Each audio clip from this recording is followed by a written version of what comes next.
तो आज इस नए साल में 2025 के पहले दिन रेट्रो शावेस का ये पहला वीडियो।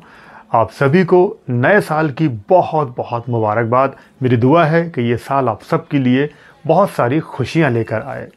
तो आज का ये किस्सा जुड़ा है 50s के दौर के आसपास का। उन दिनों में सिंगर मोहम्मद रफ़ी साहब काफ़ी टॉप पर थे और उनके गाने बहुत ज़्यादा पसंद किए जा रहे थे। लेकिन रफ़ी साहब और अपने आप को बेहतर बनाना चाहते थे। वो चाहते थे कि उनकी आवाज़ में कुछ अलगपन आ जाए। उन दिनों में म्यूज़िक डायरेक्टर ख़याम भी काफ़ी सुर्खियों में थे। उनका गीत कुछ अलग ही टाइप का था, बड़ा ही मधुर, मीठा, मेलेडियस। और रफ़ी साहब चाहते थे कि उनकी आवाज़ में कुछ मिठास सी आ जाए।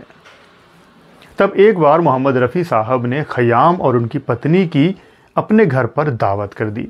ख़याम साहब अपनी पत्नी के साथ आए, रफ़ी साहब की दावत खाई, उनके घर के खाने बहुत इंजॉय किए। फिर एक बार और ऐसा हुआ, मोहम्मद रफ़ी साहब ने ख़याम और उनकी पत्नी की दोबारा से दावत की। ऐसा ही 3-4 बार हो गया। रफ़ी साहब बुलाते, वो खाना खाते, चले जाते, लजीज खाने। मोहम्मद रफ़ी साहब बार बार उनकी दावत करते थे लेकिन कुछ बात नहीं कर पाते थे। तब एक दिन ख़याम साहब ने सोचा कि आखिर ये माजरा क्या है। और फिर एक दिन फिर मोहम्मद रफ़ी ने ख़याम और उनकी पत्नी की दावत की। ख़याम कहते हैं कि रफ़ी साहब के घर के खानों का तो जवाब ही नहीं था। बड़े ही लजीज खाने वहाँ पर खाने को मिलते थे। तब एक दिन खाना खाने के बाद मोहम्मद रफ़ी साहब, उनके भाई हमीद साहब, ख़याम साहब और उनकी पत्नी वहाँ पर बैठे हुए थे। तब ख़याम ने रफ़ी साहब से कहा कि रफ़ी साहब, आखिर बात क्या है? आप हमको इतनी बार दावत पर बुला चुके हैं लेकिन कुछ बात नहीं हो पाती, आखिर बात क्या है? तब रफ़ी साहब के भाई हमीद भाई ने कहा कि मोहम्मद रफ़ी चाहते हैं कि आप उनकी आवाज़ में मिठास भर दें, उनकी आवाज़ को एक नयापन दे दें, एक नया स्टाइल दे दें। क्योंकि आजकल मोहम्मद रफ़ी साहब हाई पिच के गाने ज़्यादा गा रहे हैं। वैसे तो हर तरह का गीत वो गाते हैं और गा सकते हैं, लेकिन वो कुछ और भी अच्छा गाना चाहते हैं। तब ख़याम ने कहा कि रफ़ी मियाँ, ये काम इतना आसान नहीं, आवाज़ को बदलना बड़ा मुश्किल काम है।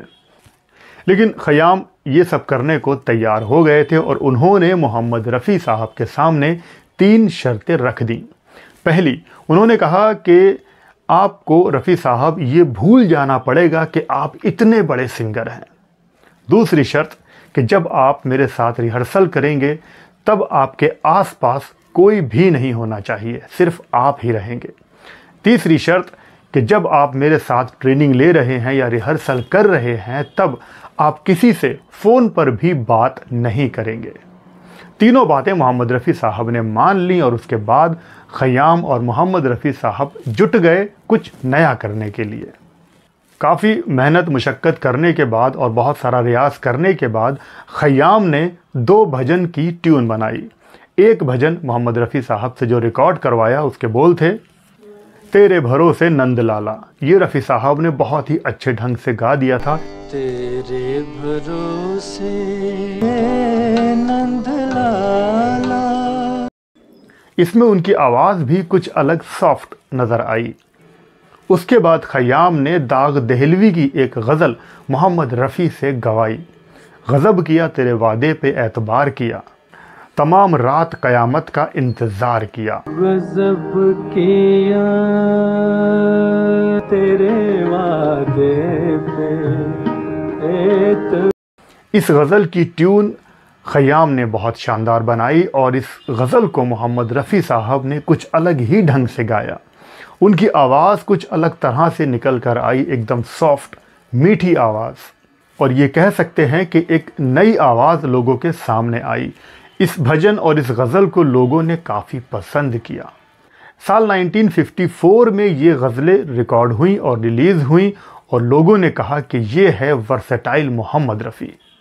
और मोहम्मद रफ़ी साहब को भी ये लगा कि उनकी मेहनत रंग लाई है और उसका फल उनको मिल चुका है। उनके गले में मिठास भर दी गई है और अब रफ़ी साहब एक नए तरीके से गीतों को गाने के लिए तैयार हैं। और अब रफ़ी साहब की गाई हुई गज़लें बहुत ज़्यादा पसंद की जा रही हैं। रफ़ी साहब अपने आप को और ज़्यादा बेहतर बनाना चाहते थे, उन्होंने वो कर दिखाया और लोगों के सामने उनकी सुरीली गज़लें आईं जो कि आज तक लोग पसंद करते हैं। तो आज रेट्रो शावेज़ में बस यही आप सबके सामने बात शेयर करनी थी। इस किस्से को ख़याम जी अपने कई इंटरव्यू में पहले भी बता चुके हैं। तो ये वीडियो आपको पसंद आया हो तो वीडियो को लाइक कर देना, चैनल पे नए हो तो सब्सक्राइब कर लेना। आप लोग अपना बहुत बहुत ख्याल रखें और देखते रहें रेट्रो शावेज़। जय भारत, जय हिंद।